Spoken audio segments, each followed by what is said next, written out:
보혜사 성령님 이 시간 우리 가운데 임하여 주시어서 우리의 심령을 사로잡아 주시옵시고 성령으로 충만하게 하여 주시옵소서. 진리를 깨닫게 하시고 말씀을 따라 행할 수 있는 믿음의 의지력과 결단력도 더하여 주시옵소서. 하나님의 거룩하심을 우리 모두 찬양하며 경배하오니 주님만이 영광받아 주옵시고 우리 각 사람이 날마다 주님이 함께 하심을 체험하며 경험하며 누리며 살게 하여 주시옵소서. 많은 비가 내리고 있습니다. 피해가 없도록 하나님 도와주시옵시고 연약한 주님의 자녀들 긍휼히 여기셔서 영혼육을 강건케 하여 주시옵시고 우리의 환경으로 인하여 우리가 낙심하고 실망하지 않도록 주님께서 붙잡아 주시옵소서. 예수 그리스도의 이름으로 기도하옵나이다. 아멘. 아멘.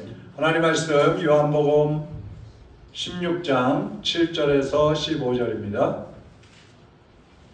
요한복음 16장 7절에서 15절의 말씀을 교독하고 15절은 같이 읽겠습니다. 그러나 내가 너희에게 실상을 말하노니 내가 떠나가는 것이 너희에게 유익이라. 내가 떠나가지 아니하면 보혜사가 너희에게로 오시지 아니할 것이요 가면 내가 그를 너희에게로 보내리니 그가 와서 죄에 대하여 의에 대하여 심판에 대하여 세상을 책망하시리라. 죄에 대하여라 함은 그들이 나를 믿지 아니하며 의에 대하여 함은 내가 아버지께로 가니 너희가 다시 나를 보지 못함이요. 심판에 대하여라 함은 이 세상 임금이 심판을 받았음이라.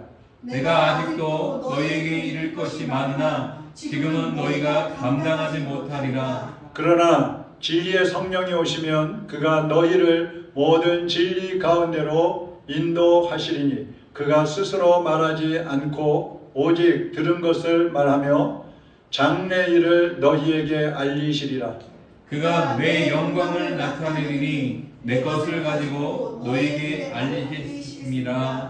무릇 아버지께서 묻는 것은 다 내 것이라. 그러므로 내가 말하기를 그가 내 것을 가지고 너희에게 알리시리라 하였느니라. 아멘. 오늘은 성령의 오심과 사역, 그런 제목으로 말씀을 드리겠습니다.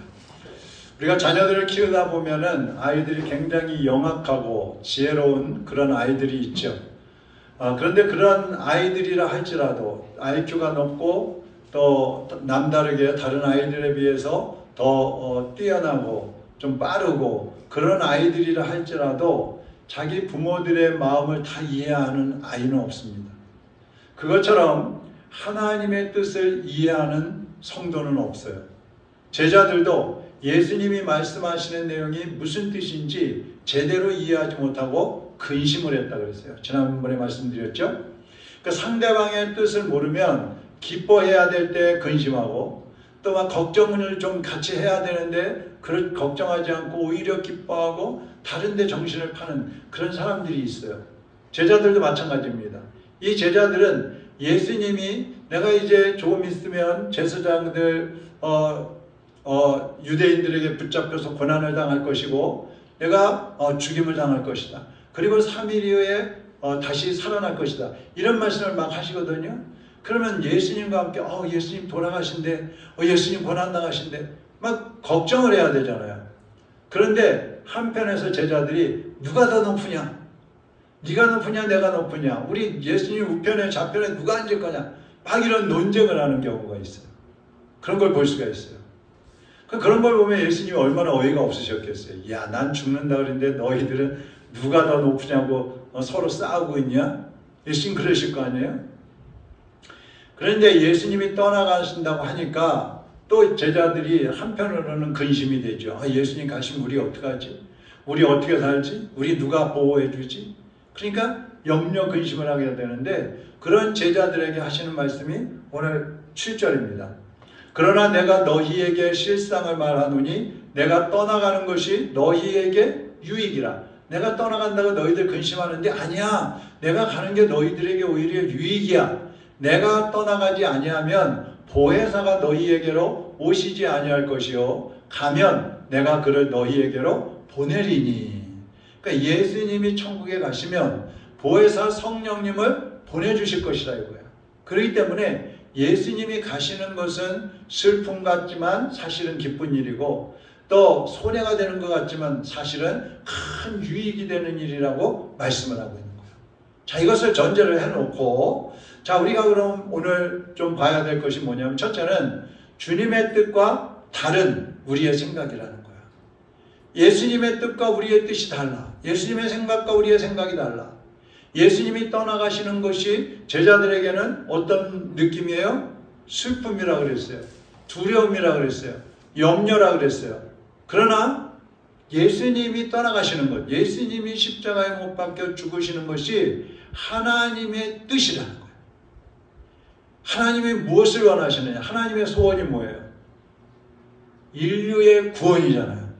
인류를 구원하기 위해서는 반드시 예수님이 십자가에 못 박혀 죽으셔야 되는 거예요. 제자들을 떠나셔야 되는 거예요.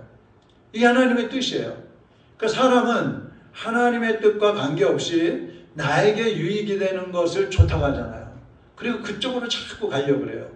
그런데 오늘 7절의 말씀에서는 그렇게 말씀하지 않는 거예요. 예수님이 가셔야, 내가 가야 다른 보혜사를 너희에게 보내준다. 내가 가지 않으면 다른 보혜사가 오시지 못한다. 그렇게 말씀하는 거야. 그 제자들 입장에서는 아닌데 우리는 예수님이 같이 계시는 지금이 좋은데 보혜사 성령님이 오시는 걸 이 사람들은 몰라요. 어떤 의미인지 몰라요. 그러니까 예수님하고 함께 있는 것이 더 좋다고 여기는 것이죠. 네, 여러분, 때로는 우리가 신앙생활을 하면서 나에게 이익이 되고 나에게 도움이 되는 것 같지만 하나님의 뜻이라면 포기할 때도 있어야 되는 거예요. 내 뜻을 하나님의 뜻과 딱 갈등이 생겼을 때 하나님의 뜻을 따라가야 돼? 내 뜻을 따라가야 돼? 내가 좋아하는 쪽을 따라가야 돼? 하나님이 좋아하시는 쪽을 따라가야 돼? 이랬을 때 내가 좋아하고 나의 유익이 되고 나의 뜻이라고 생각했던 것들을 하나님의 뜻과 배치된다면 그것을 내려놓을 줄 알아야 된다는 겁니다. 근데 그게 손해가 아니에요. 로마서 8장 28절 한번 보세요. 같이 읽어보겠습니다. 우리가 알거니와 하나님을 사랑하는 자 곧 그의 뜻대로 부르심을 입은 자들에게는 모든 것이 합력하여 선을 이루느니라. 아멘. 자, 내 뜻을 꺾고 하나님의 뜻을 따라간다는 말은 나는 하나님을 사랑한다는 뜻이에요. 하나님보다 나를 더 사랑한다면 내 마음대로 살겠죠. 근데 하나님을 더 사랑하니까 내 것을 꺾고 하나님의 뜻을 따라갈 수 있다는 거예요. 그러니까 인간적으로는 나에게 좋지만 힘든 문제가 생겼어도 주님은 그 모든 것을 합력해서 선을 이루겠다 그랬어요. 선한 것을 우리에게 갚아주시겠다 그랬어요. 단지 조건은 뭐냐? 하나님을 사랑하는 자, 곧 그 뜻대로 부르심을 입은 자들에게는 그랬어요. 하나님을 사랑하는 것이 확실하고 하나님의 뜻을 이루기 위해서 내 뜻을 꺾는 것이 확실하다면 내게 조금 고난이 오고 내게 좀 손해가 오고 내가 좀 아픔이 있을지라도 그것을 합력해서 하나님은 선한 것으로 갚아주시는 것입니다. 그러니까 예수님이 가셔야만 더 크게 활동하실 보혜사 성령님이 오시는 거예요. 자, 이것도 하나님의 뜻과 배치되는 거잖아요. 나는 예수님이 계시는 게 좋아. 근데 하나님은 예수님을 이제 하늘로 부르시고 보혜사 성령님을 보내시는 것이 하나님의 뜻이라 이 말이에요. 그렇다면 우리는 예수님 안녕히 가세요 박수 치면서 보내드려야 된다는 것이죠. 그것이 하나님의 사람으로서 합당한 모습이라는 것입니다. 자, 그럼 두 번째로 다른 보혜사는 어떤 분이신가? 이게 이제 오늘의 핵심입니다. 자, 예수님은 육신을 입고 오셨기 때문에 우리처럼 몸을 갖고 계시기 때문에 전도할 때에도 한 사람 한 사람을 만나서 구원을 하시는 거예요. 물론 많은 무리를 모아놓고 말씀을 전하실 때도 있지만 어쨌든 한 사람 한 사람을 접촉을 하셔야 되고 한 사람 한 사람을 변화시켜서 그 사람들에게 풍성한 하나님 나라의 삶을 누릴 수 있도록 인도하시는 그런 예수님이에요. 또 예수님은 육신을 가지셨기 때문에 예수님이 활동하신 지역을 보면 이스라엘 지역과 또 이스라엘하고 가까운 이웃나라까지만 다니면서 복음을 전하실 수 있었어요. 왜요? 몸을 가지고 계셨기 때문에. 자, 그런데 보혜사로 오시는 성령님은 어떠십니까? 성령님은 육신이 없어요. 영이셔요. 그렇기 때문에 시간과 공간의 제약을 받지 않으십니다. 전 세계 어디든지 모든 사람에게 가서 복음을 전하실 수가 있고 그들을 변화시킬 수가 있고 그들을 하나님 나라의 은혜를 누리게 해주실 수가 있는 거예요. 그러니까 예수님하고 성령님의 사역 범위는 완전히 다른 거죠. 예수님은 어떤 지역에 국한되어 있다면 성령님은 전 세계를 대상으로 하시는 거예요. 그래서 사도행전 1장 8절에 뭐라 그랬어요? 오직 성령이 너희에게 임하시면 너희가 권능을 받고 예루살렘과 온 유대와 사마리아와 어디까지? 땅 끝까지 내 증인이 되리라. 성령이 오시면, 성령이 안 오시면 이스라엘 안에서만 왔다 갔다 할 수밖에 없는 거예요. 근데 성령이 오시면 땅 끝까지 나가서 복음을 전할 수 있다는 거예요. 할렐루야. 그러니까 오늘날 성령님이 역사하시는 교회가 어떻습니까? 기독교. 인류를 구원하는 종교가 됐잖아요. 인류를 구원하는 종교. 그러니까 여러분, 우리가 신앙생활할 때 성령님과 함께 있다는 것, 성령님과 함께 한다는 것이 우리에게 얼마나 큰 복인지를 깨달아야 되는 것입니다. 자, 그러면 예수님을 이어서 오신 성령님은 어떤 사역을 하시는 걸까? 왜 오셨을까? 첫째, 오늘 본문 말씀을 중심으로 말씀을 드리면 죄에 대해서 책망하러 오셨다고 그랬어요. 8절 보세요. 그가 와서 죄에 대하여 의에 대하여 심판에 대하여 세상을 책망하시리라. 책망한다는 건 뭐예요? 책망하는 목적이 뭘까요? 그것은 죄를 깨닫게 하고 죄를 뉘우치게 하고 자복하면서 하나님께 나오시게 하는 거예요. 하나님께 나오게 하는 거예요. 그것이 책망의 목적인 거예요. 여러분, 우리가 자녀들이 잘못할 때에 왜 책망합니까? 삐뚤어 나가라고 책망합니까? 더 그냥 반발하라고 책망합니까? 그거 아니죠. 바로 잡으려고, 바로 서라고, 돌아오라고, 그래서 책망하는 거잖아요. 성령님도 마찬가지예요. 그러니까 우리 인류가 어떻습니까? 살인하고 간음하고 방탕하고 정말 죄악에 빠져서 살면서 세상을 어지럽게 하고 하나님의 뜻을 막 어기잖아요. 그런데 그보다 더 큰 죄는 하나님을 불신하는 거예요. 예수님을 믿지 않는 죄. 죄가 무엇인지도 모르고 죄의 결과가 무엇인지도 모르고 살아가는 죄. 그것이 큰 죄인 거예요. 그 사람들 중에 나 죄가 없어요. 내가 무슨 죄가 졌어요. 이게 큰 죄인 거예요. 그게 제일 큰 죄다. 나는 예수님 없어도 살 수 있어요. 그게 바로 큰 죄다. 그러니까 성령님은 무슨 죄를 책망하신다고요? 9절 보세요. 9절. 시작. 죄에 대하여 하면 그들이 나를 믿지 아니하며. 믿지 아니하며. 성령님은 사람들이 예수님을 믿지 않는 죄를 크게 책망하시는 거예요. 그래서 모든 죄는요, 예수님을 믿지 않는 데서부터 시작이 되는 거예요. 에덴 동산에서 보세요. 아담과 하와가 하나님께서 선악과 따먹으면 죽는다 그러셨는데 마귀는 아니야, 죽지 않아, 하나님처럼 될 수 있어. 그러니까 이 마귀의 유혹에 빠져가지고 선악과 따먹어 버리잖아요.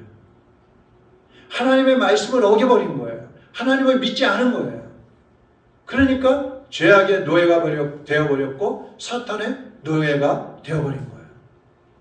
그래도 예수 믿는 사람들은 어떻습니까? 죄 지으면 어때요? 여러분은 어쩌다가 죄 지으면 마음이 어때요? 예? 불편하죠. 찔리죠. 아프죠. 괴롭죠. 그게 정상이에요. 그렇지 않다면 예수 안 믿는 거예요. 성령님이 그 안에 안 계시는 거예요. 그러니까 하나님을 두려워하게 되고 죄를 자책하게 되고 죄책감이 막 생기는 게 성도들의 모습이에요. 근데 예수 믿지 않는 사람들은 어때요? 오히려 죄를 짓고도 감추려고 해요. 그리고 예수 믿는 사람들을 조롱하고 비웃는 거예요. 야, 왜 바보같이 그렇게 살아? 돈 잘 벌 수 있는 방법이 있는데, 인정받을 수 있는 방법이 있는데, 비리를 저지르고 불의한 방법들을 그들은 알고 그것을 행하는데 예수 믿는 사람들은 안 된다 그러니까 바보라 그러는 거예요. 여러분, 유대인들도 보세요. 예수님을 핍박하면서도 자기들이 가장 율법을 잘 지킨다고 생각했어요. 그리고 하나님을 제일 잘 섬긴다고, 제일 잘 믿는다고 그렇게 착각을 했어요. 그런데 그 유대인들에게도 성령님이 오셨어요. 성령님이 오시니까 이 사람들이 뭐라고 하는지 한번 보세요. 사도행전 2장 37절 한번 읽어보죠. 그들이 이 말을 듣고 마음에 찔려 베드로와 다른 사도들에게 물어 이르되 형제들아 우리가 어찌할꼬 하거늘. 자, 이 강팍한 유대인들에게도 성령님이 오시니까 어떻게 해요? 마음이 찔렸죠. 그래서 찔렸다. 그래갖고 제자들한테 복음을 전하는 제자들에게 사도님들 우리가 어떻게 해야 됩니까? 우리가 어떻게 해야 될까요? 우리가 어떻게 해야 이 죄의 문제를 해결할 수 있을까요? 어떻게 해야 우리가 구원받을 수 있을까요? 막 그러는 거야. 자신들이 죄인이라는 것을 인정을 하고 회개하기 시작하는 겁니다. 이렇게 복음이 들어가는 곳에서는요, 회개의 역사가 일어나게 되는 거예요. 여러분도 아마 처음에 예수님 믿기 시작했을 때 다 회개하셨을 거예요. 그렇죠? 죄가 생각나는 거예요. 과거에 우리나라 어땠어요? 우상 숭배와 미신에 막 찌들어 살았잖아요. 조선시대까지 말기까지만 해도 자기 중심으로 살았잖아요. 그런데 복음이 들어왔고 성령이 임하시니까 막 전국이 저 북한 땅에서부터 회개의 역사가 일어나고 복음이 막 퍼져나가기 시작하는 거예요. 성령님이 역사하시니까. 그러니까 성령님은 우리의 죄를 책망하시기 때문에 성령 충만한 사람은 죄에 대해서 민감해질 수밖에 없는 거예요. 죄를 깨닫고 회개할 수밖에 없는 거예요. 그래서 우리는 신앙생활 할 때 성령님을 모셔야 된다는 것이죠. 두 번째 성령님의 사역은 의에 대하여 책망하신다고 그랬어요. 10절 한번 보시죠. 의에 대하여라 함은 내가 아버지께로 가니 너희가 다시 나를 보지 못함이요. 자, 무슨 얘기냐면 사람들은요, 착하게 살면서 스스로 내가 의인이야, 나는 의인 될 수 있어, 이렇게 착각하면서 살아가는 사람들이 있잖아요. 그런데 그런 사람들이 천국에 갈 수 있을까요? 없을까요? 못 간다는 거예요. 하나님은 사람들이 선행을 하고 의롭다고 할 때에 그것을 인정하지 않으신다는 거예요. 아무리 사람들이 의로워지려고 선을 행한다 할지라도 과거에 내가 지었던 원죄까지 용서받을 수는 없어요. 해결할 수 없어요. 그래서 망하는 거예요. 내가 어저께 무슨 죄를 졌어. 부부싸움 했어. 아니면 막 밖에 나가서 못된 짓을 했어. 그럼 그거는 생각나니까 회개할 수 있지만 내가 원죄를 가지고 있는데 태어나기도 전부터 가지고 있는 그 죄에 대해서 어떻게 해결할 수 있겠어요? 못한다는 거예요. 카톨릭은 교리 중에 하나가 선을 행하면 구원받는다는 교리가 있어요. 그래서 연옥이라는 걸 만들어 놓고 사람이 죽으면 연옥에 가 있고 그 친척이나 뭐 이렇게 가까운 사람들이 선을 행하면 연옥에 가 있던 사람들이 천국으로 옮겨진다 그러죠. 잘못된 교리입니다. 인간이 선을 행함으로써 천국에 갈 수 있는 방법은 없어요. 로마서 3장 10절에 의인은 없나니 하나도 없으며 하나도 없다. 11절에는 하나님을 찾는 자도 없고 깨닫는 자도 없다 그랬어요. 그러니까 성령님이 없이는 하나님을 찾을 수도 없어요. 내가 죄인이라는 거 깨달을 수도 없어요. 그래서 성령님이 오시면 스스로 의롭다고 여기는 그 사람들을 책망하는 거야. 네가 무슨 의인이야? 넌 죄인이야. 그래서 예수가 너를 대신해서 십자가에 못 박혀 죽었으니 그 예수님을 믿어야 네가 의인이 될 수 있어. 가르쳐 주시는 거예요. 그래서 과거의 죄, 현재의 죄, 미래의 죄까지 다 용서받고 구원받게 해주시는 분이 성령님이신 것입니다. 그래서 우리는 하나님의 의를 지키면서 살아야 되는데 하나님의 의를 지키는 게 뭐냐면 신명기 6장 25절 같이 읽어보죠. 우리가 그 명령하신 대로 이 모든 명령을 우리 하나님 여호와 앞에서 삼가 지키면 그것이 곧 우리의 공의로움이니라. 그러니까 성령의 역사가 없는 사람은요, 하나님의 말씀을 지킬 수 없어요. 그리고 하나님의 말씀을 지키지 않으면 의로워질 수 없는 거예요. 바리새인들은 어땠어요? 종교의식 그리고 형식적인 그러한 신앙을 가지고 의로워지려고 노력했어요. 종교개혁자 루터 있잖아요.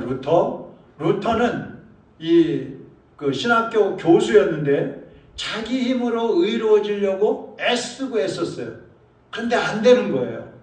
그러다가 로마서를 읽게 되는데 로마서 1장 17절에 오직 의인은 믿음으로 말미암아 살리라. 여기서 그냥 팍 깨져버리는 거예요. 아, 내가 노력해서 되는 게 아니구나. 내가 선을 행한다고 해서 의로워지는 게 아니구나. 믿음으로 의로워지는 것이구나. 거기서 깨져가지고 회개하고 종교개혁을 일으키는 거예요. 사랑하는 여러분, 성령님을 통해서 믿음을 가져야만 우리는 의로워질 수 있는 것입니다. 그 다음에 세 번째 성령님이 하시는 일은 심판에 대하여 알리신다 그랬어요. 심판에 대하여. 11절 보세요. 심판에 대하여라 하면 이 세상 임금이 심판을 받았음이라. 무슨 얘기예요? 마귀는 불신자들을 죄짓게 만들고 이리저리 끌고 다니다가 지옥으로 끌고 가잖아요. 근데 성령님은 그런 마귀가 이미 심판을 받았다 이렇게 선언을 하시는 거예요. 우리에게 알려주시는 거예요. 예수님께서는 인류에게 구원의 복음을 전하셨을 뿐만 아니라 세상 주관자인 이 사탄 마귀와 싸워 이기셨다 그랬어요. 예수님이 오시면 마귀의 머리를 깨뜨릴 것을 마귀들이 알았을까요? 몰랐을까요? 예수님이 태어나셔서 이 땅에 오시면 자기들이 패배하고 깨지고 묵사발된다는 거 알았겠어요? 몰랐겠어요? 알고 있었어요. 그래서 무슨 짓을 하느냐? 예수님 태어날 때 첫 번째 아기 예수님을 죽이려고 했잖아요. 아주 뿌리채 그냥 잘라버리는 거. 두 번째 그게 안 되니까 예수님이 공생활을 시작하실 때에 광야에서 예수님 40일 금식 기도하실 때에 예수님을 유혹해갖고 넘어뜨리려고 했잖아요. 근데 그것도 또 실패했어요. 그랬더니 이번에는 예수님을 십자가에 못 박혀 죽게 만들었어요.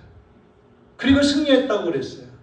그러나 예수님은 3일 만에 부활하시면서 사탄의 머리통을 짓밟아 버리신 거예요. 구원의 역사를 완성하신 거예요. 창세기 3장 15절에서 그랬잖아요. 여자의 자손이 마귀의 머리를 그냥 깨뜨려 버린다. 그 일을 부활하시면서 해버리신 거예요. 에덴 동산에서 아담 하와를 속여가지고 무너뜨렸던 그 마귀.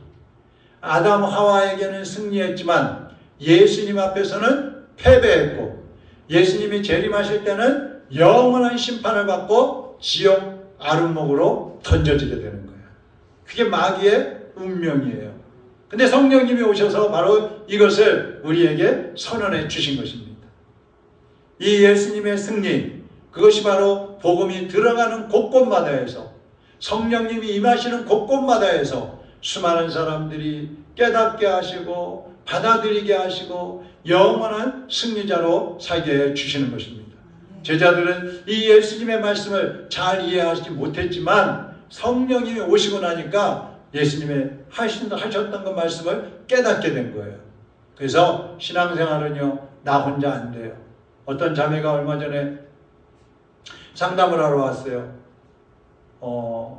불면증, 불안증, 그게 너무 심해가지고 어떻게 해야 될지 모르겠대요. 근데 교회를 모태신앙인데 1년 동안 교회를 안 나가고 있는 거예요.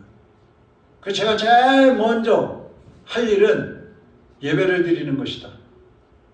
기도도 좋고 성경도 좋고 다 좋은데 예배, 하나님 앞에 나와서 예배 드리는 것이 첫 번째다. 그걸 강조했어요. 그런데 그 환경이 어머니를 돌봐야 되고 아버님을 돌봐야 되고 그 환경이 또 넉넉지가 않아요. 그래서 아직까지 시작을 못하고 있는데 여러분 기도해 주세요. 다음에 나오면 알려드릴게요. 근데 성령님과 함께 하지 않으면요, 우리가 절대로 승리할 수가 없어요. 마귀가 우리를 가만히 내버려 두질 않는 거예요. 그래서 성령님은 그럴까봐 이미 우리에게 너희는 마귀와 싸움에서 승리하였다. 예수님이 너희를 위해서 승리해 주셨다. 너희는 예수님 안에 있으므로 너희도 승리한 것이다. 이미 우리에게 알려주러 성령님이 오셨다는 거예요. 네 번째로 성령님은 진리를 깨닫게 하신다 그랬습니다. 13절 같이 읽습니다. 그러나 진리의 성령이 오시면 그가 너희를 모든 진리 가운데로 인도하시리니 그가 스스로 말하지 않고 오직 들은 것을 말하며 장래일을 너희에게 알리시리라. 진리의 성령님. 성령님은 그 앞에 진리라는 형용사가 이미 붙어 있어요.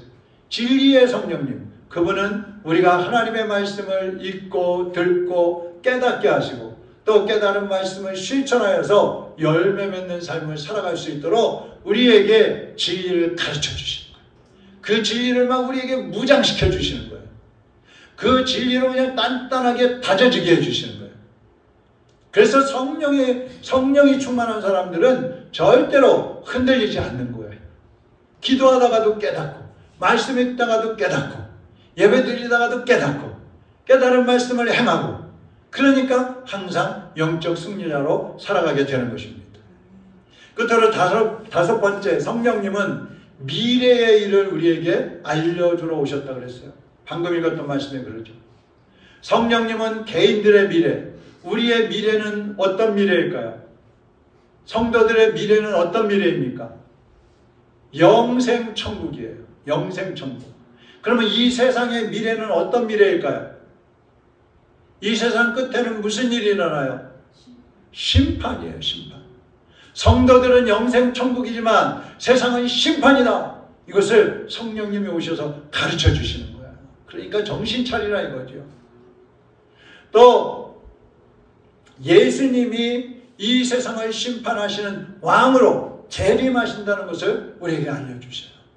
그 준비하라는 거죠. 준비. 우리의 미래는 예수님을 맞이해야 되고 예수님을 맞이한 사람들 영생천국에 들어가게 되고 예수님을 맞이하지 못하고 두려워서 숨고 무서워 떠는 불신자들은 영원한 심판을 받게 될 테니 준비하라. 이것을 성령님이 가르쳐 주시는 것입니다. 성령님은 지금도 우리와 함께 하시면서 우리의 죄를 깨닫게 하시고 또 예수님을 믿게 하시고 영원한 생명을 누리게 해 주십니다. 여러분 모두가 예수님 그분 안에서 생명과 평안을 누리시고 또 마지막 날에는 영적인 승리자로 마귀의 머리를 짓밟고 일어서서 주님과 함께 영광 승리의 찬양을 올리는 성도들이 되시기를 주님의 이름으로 축원합니다. 기도하겠습니다. 제가 먼저 기도하고 같이 기도하겠는데 우리 화곡동에서는 김정렬 형제 있잖아요. 한 10여 년 전에 이 심장 스텐트를 했어요.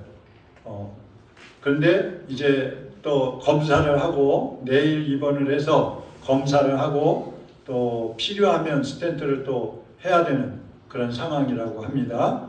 위에서 기도해 주시고요. 우리 사모님 위해서 기도해 주시고요. 또 여러분의 건강과 또 이 비와 폭염으로 인해서 피해가 없도록 많은 사람들이 고통 중에 있는데 하나님 불쌍히 여겨달라고 기도하시고 나라와 민족을 위해서 세계 평화를 위해서도 기도해 주시기 바랍니다. 제가 기도하겠습니다. 하나님 아버지, 하나님께서 오늘도 우리에게 성령님과 동행하라는 말씀을 주셨습니다. 성령님께서 우리를 위하여 하시고자 하는 사역이 많은데 우리가 그분 안에 거하지 아니하면 하나님의 뜻을 제대로 깨달을 수가 없고 우리가 어떻게 살아가야 하는지 깨달을 수 없습니다. 우리가 살아갈 수 있는 힘과 능력도 없습니다. 주님, 오늘도 사랑하는 우리 성도들에게 이 말씀을 듣는 모든 이들에게 하나님의 성령을 충만하게 부어 주시옵소서. 능력을 더하여 주시옵소서. 주님과 온전히 동행함으로 흔들리지 않게 하여 주옵시고 악한 영들과의 전쟁에서는 승리하게 하시고 미래에 있을 영생 천국의 소망을 가지고 믿음으로 달려가게 하여 주시옵소서. 다 같이 주여 한번 부르고 기도합니다. 주여!